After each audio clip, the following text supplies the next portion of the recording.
My name is Megan Johnson and I'm the production stage manager for Daddy Longlegs here at Hale Center Theater.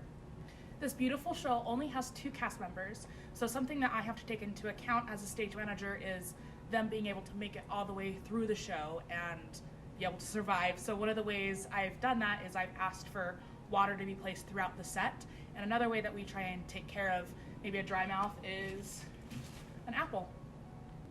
Something else I have to think about with just a 2-person show is if you need to set something and both of the actors have to be on stage, you need a technician to do that, but we didn't want someone darting on and off stage and reminding people that this is a play.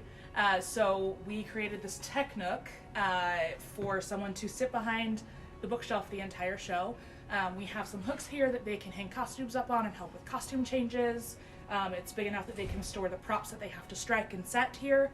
And they also, because we only have 2 actors, they don't exit very often, and so when they do come back here, I wanted also to make sure that, you know, if they were having a headache or a bit of indigestion, it's not something that they don't want to stop the show for, but I still want to provide them relief. I have some ibuprofen, some Tums and stuff like that in here to help them get through the rest of the show.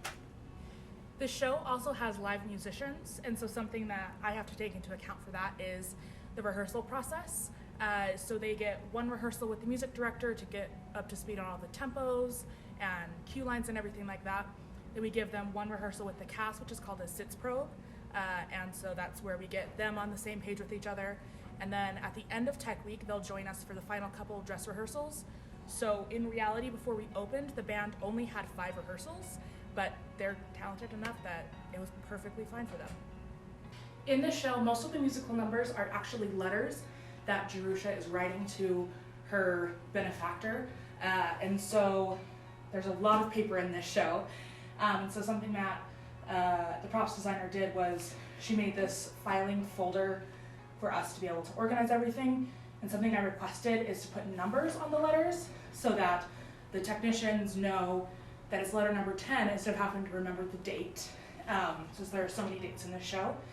And at the end of the night, all the letters end up in a big jumbled mess.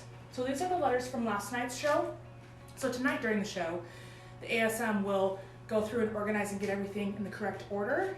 And we actually have the other set that's out on stage right now, ready to go for tonight's show. I have loved Daddy Longlegs since I heard the music from the off-Broadway show about 6 years ago. And so when Hale announced they were doing it and that I was selected to be the stage manager for it, I was so excited. So come join us and figure out what this beautiful story is about. We play through June 12th.